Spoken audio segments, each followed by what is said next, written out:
shot! He dishes off to Jones, kicks it out to Aaron Hart, 4 seconds. Oh, my goodness! He makes the three. Are you kidding me, Aaron Martin?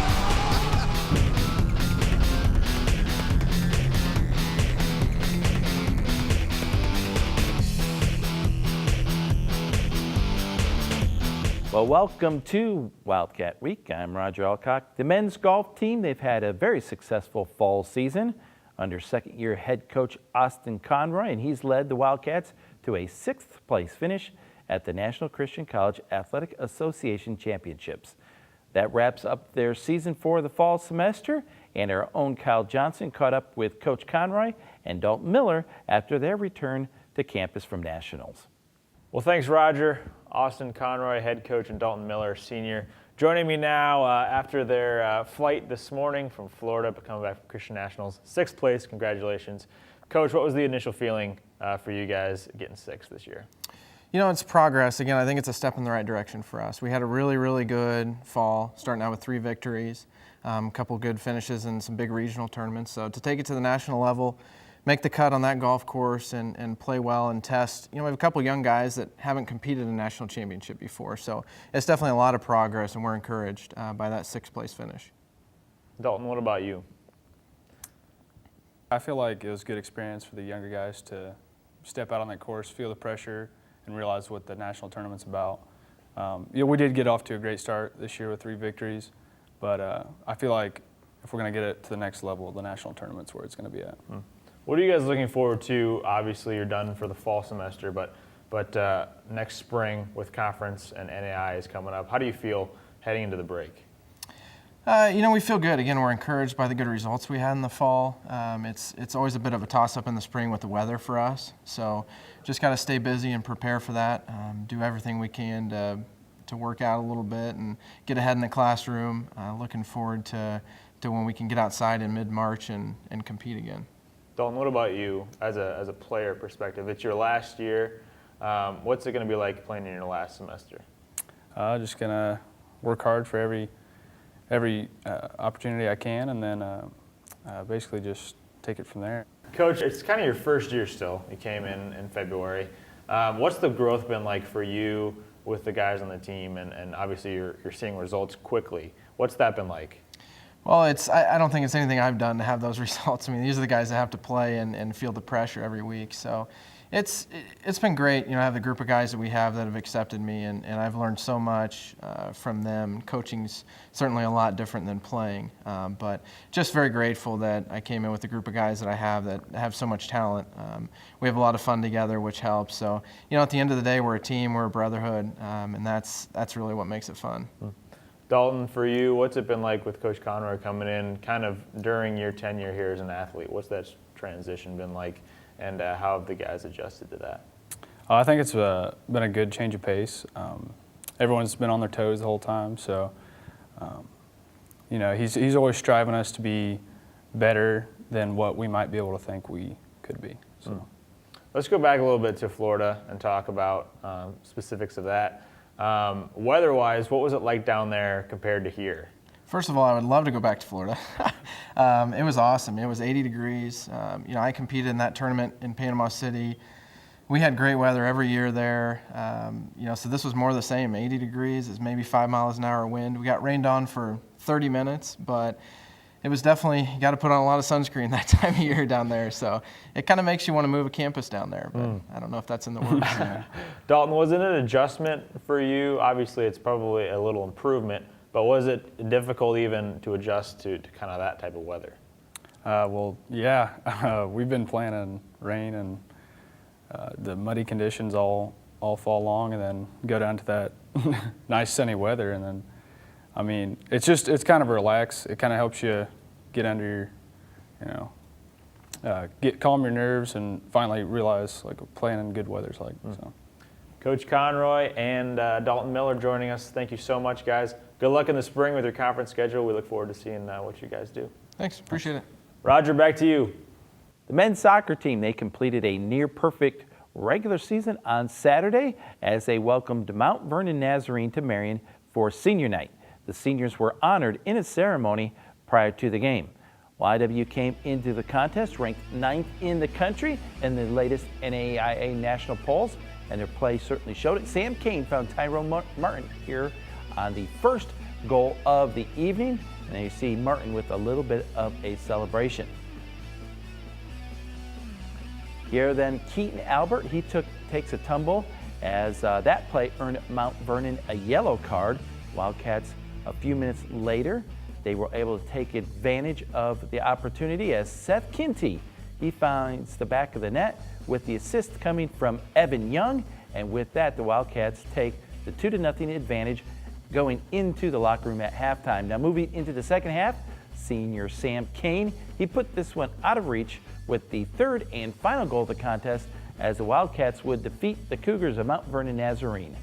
3-0 the final score in this one, and the Wildcats wrap up a perfect league regular season in the Crossroads League. Now the Wildcats own 14 consecutive wins, and they sit at 15-1 on the season. They claim the outright Crossroads League championship with a record of 9-0. Now the conference tournament that begins on November the 1st when the Wildcats will host St. Francis University. 7 p.m. is game time at Wildcat Field. Well, the guys are the #1 seed for the tournament, and they have home field advantage throughout. Well, when we come back, we'll sit down with the head women's volleyball coach, Candace Moats, and we'll see how the men's basketball team is preparing for their big weekend. Don't go away.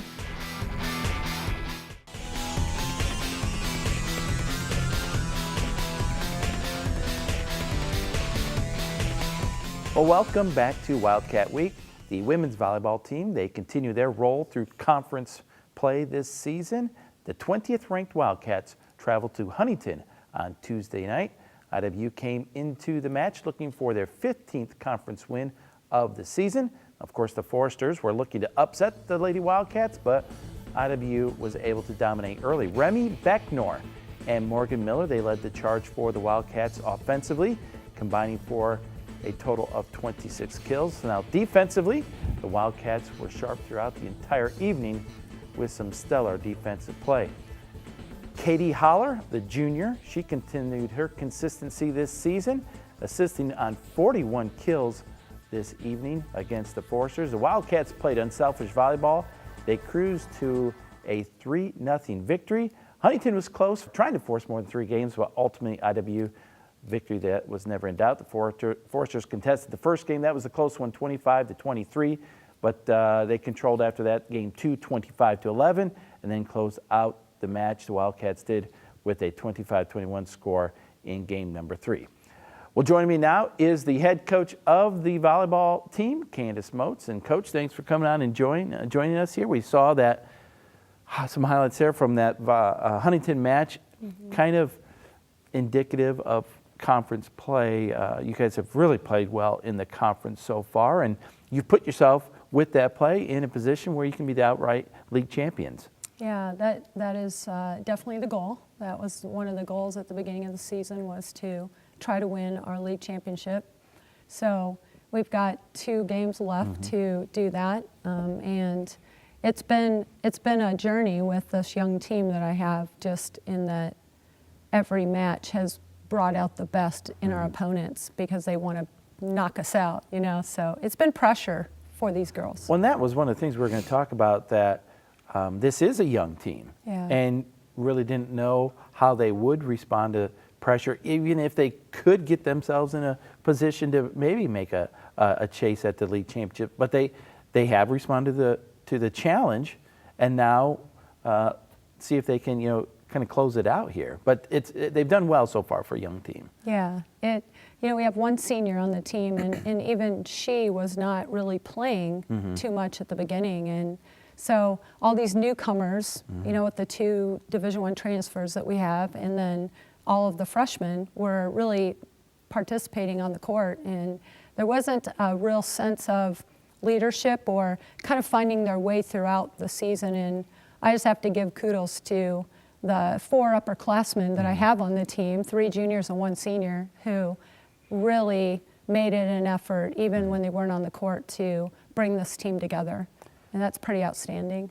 You all always have to kind of keep a couple things in mind at the same time. You have conference play, but you've got a tradition here of going to the national tournament. That's always a goal. So you've scheduled or built your schedule in such a way that you get little snippets of playing some top-notch teams nationally. I know last weekend you guys were down in Kentucky at Georgetown, a prestigious tournament in that Boneyard Brawl. You played well there, well enough to come out of that rank. But you were saying these are the kinds of places you have to go and teams you have to play to achieve some of your goals. Yeah.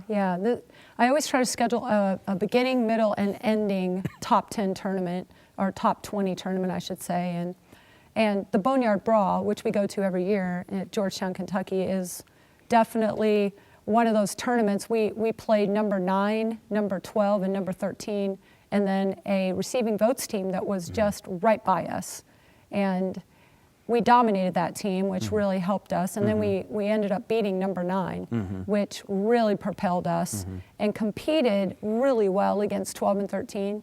But didn't, of course, win those matches. But when you go and you perform like that, it brings confidence to get ready for the Crossroads finish.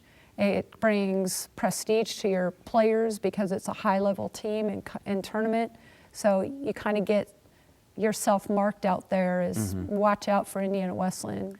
Well, and to come out of that tournament at this late portion of the season now, being ranked nationally, that does help you or sets you up well for the NAIA National Tournament in terms of draws and seedings. Yeah, you know, if we can continue our ways here and finish out and win the Crossroads League tournament, because we can win the season, but you still got to win the tournament, which is going to be a tough battle because the level of play this year has definitely gone up, and there's been definite more competition within our league, which is a good thing for our league and getting ourselves in position to be a ranked league, because a lot of times that is important when you're getting teams out there. But yeah, it was a really neat experience for us. We want to mention really quickly as we thank you for joining us today, but 2 big Crossroads League matches coming up. Friday night against Marion, and then Saturday against Grace. Those, you win both of those, you know you're champions. Right. We win the season championship at that point, but it's going to be a test, and we're going to have to play our best, especially the Grace match. I know that they're going to want revenge because we were down 0-2 in their place and came back and won 3-2, and I know that is a thorn in their flesh right now, so they're going to bring it. All right. Well, it should be an exciting weekend of volleyball, and good luck to you guys. Thank you very much. Well, the IW cross-country teams continue to have great seasons as well. The men are now ranked 5th in the country with the latest NAIA polls. This is the first time in program history that they have cracked the top 5. The women are also moving up in the national standings. They climbed 7 spots and now sit at 12th nationally. Both teams competed in Grand Rapids, Michigan over the weekend, and both teams placed in the top 3 in that meet. The women placed 3rd as a team in a field composed of 35 other NAIA teams, and in fact the Wildcats finished ahead of several other higher-ranked teams. Now individually, Taylor Height was the top performer. For the ladies, she took 9th place out of 367 runners. Sarah McMeth finished 14th for the Wildcats in that meet. Now the men, they also had a great day in Grand Rapids. As a team, they placed 2nd in a field of 35 teams. They only trailed Olivet Nazarene by 7 points in that meet. Now Nino Bellinati led the way for the guys, finishing 2nd overall in a field of 375 runners. That finish earned Bellinati a Crossroads League Runner of the Week award. Jacob Reinke, he was the 2nd Wildcat across the finish line and was 10th overall. Now both Wildcat squads compete in the Crossroads League Championship meet on November the 8th at Taylor University. Well, when we come back, we sit down with some men's basketball players before their opening game tomorrow night, and Courtney Handley will have her last breakdown here on Wildcat Week.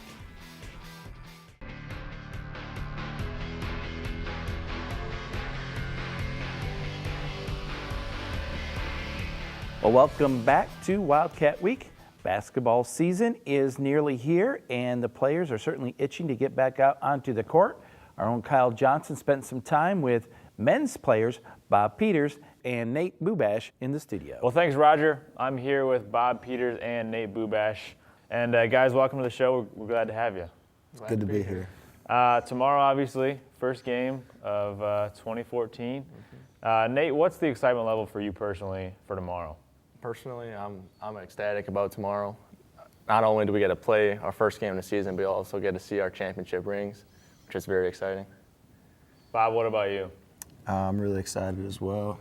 Finally, after long months of conditioning and long months of practicing against each other, we finally get to go against somebody else. And again, like Nate said, we get to see some championship rings. So it's going to be a good time. I'm really excited. Talk about that. Talk about the championship rings.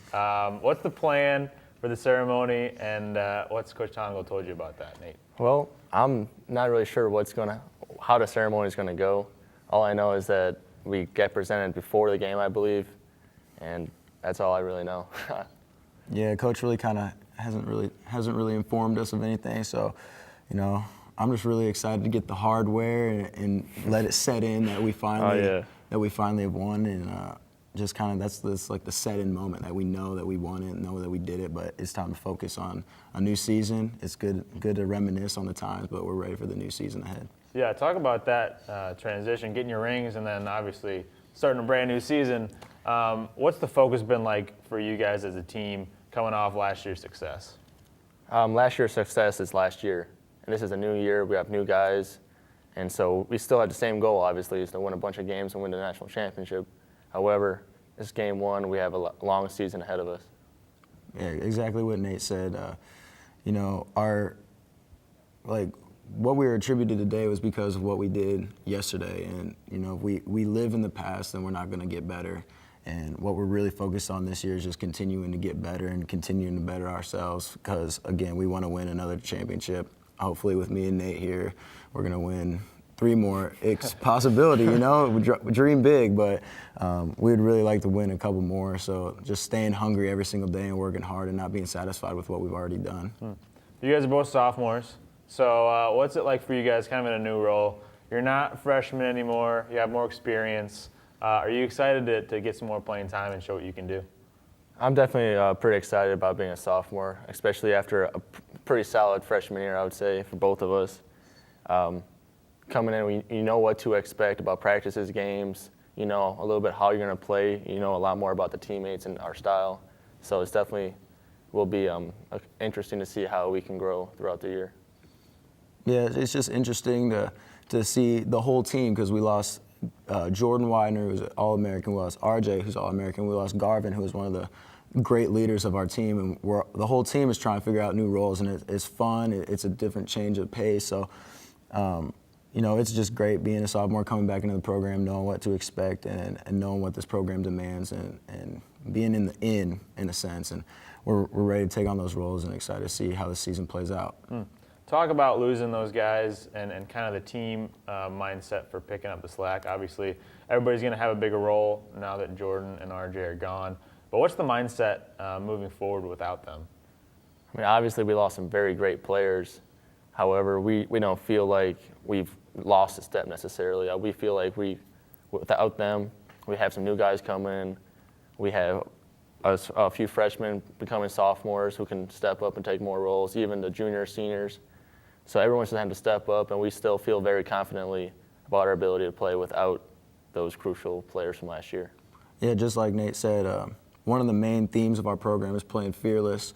And so just because we've lost RJ and Jordan and Garvin, who are key pieces to our national championship run last year, doesn't mean we're not going to play fearless and do what we can to win games and to be another dominant program this year. You guys have moved a little bit more offensively minded last year from previously being defensive. What's that like for you guys kind of moving into your sophomore year? Are you excited to kind of open the floor up a little bit and play some fast basketball?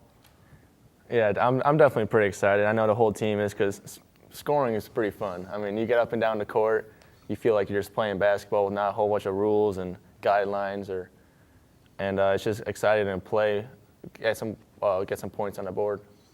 Yeah, it's exciting because our offense has so many options this year. We have Johnny Marlin, a transfer from Indiana, who's just incredible on the ball. We have DJ Bettinger, who can shoot from half court and make any shot that he wants. Zach Vandewater, also a knockdown shooter. And we have so many options, and it's so fun because nobody really cares who gets the points. We're just all out there to make each other better and create for each other. So it's going to be really fun year.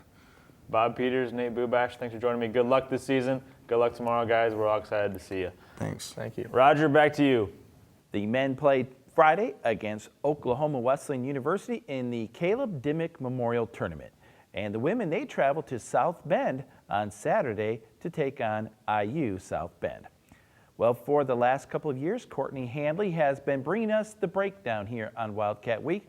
Well, now it's time to say goodbye to that segment. So here for the last edition of the breakdown is Courtney Handley. Thanks, Roger. For quite a while, the inside joke has been that it would be fun if we did a breakdown about breaking it down. Well, that's just what we have for you today. So I went on a mission to find our Wildcat athletes' best dance moves, and I was not disappointed.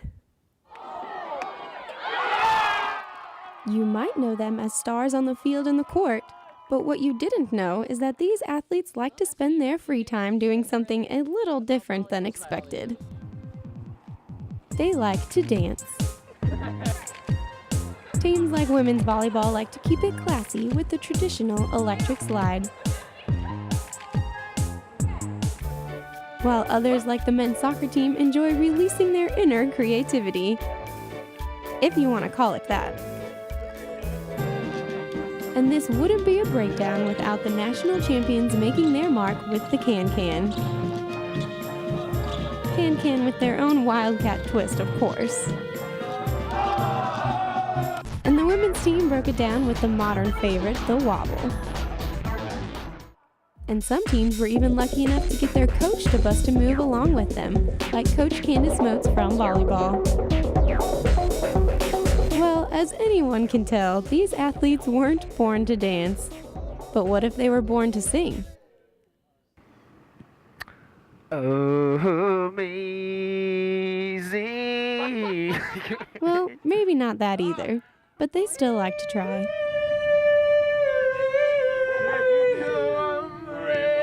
Oh, in the jungle, the mighty jungle. Just a city boy, born and raised in South Detroit. You took the midnight train going anywhere. Don't stop believing. Hold on to that feeling. Street lights, people. So for IWU Wildcats, working hard is just as important as having fun and breaking it down. I may have picked up just a few of those moves from those athletes. Well, that's it for the final installment of the breakdown. Roger, back to you. Okay, well, thank you very much, Courtney. Now, don't worry, folks. We aren't saying goodbye to Courtney, per se, just the breakdown segment. She's still going to be here doing other features for us on Wildcat Week. Well, that's all we have for you this week on Wildcat Week. If you have any comments or suggestions about the show, we'd like to hear from you. You can write us here at the station. WIWTV, 4201 South Washington Street, Marion, Indiana, 46953. Or you can visit our website, WIWTV.com. You can watch past episodes and connect with us online at WIWTV.com. Well, we look forward to being back with you next week. So for all of us here, thanks for watching Wildcat Week.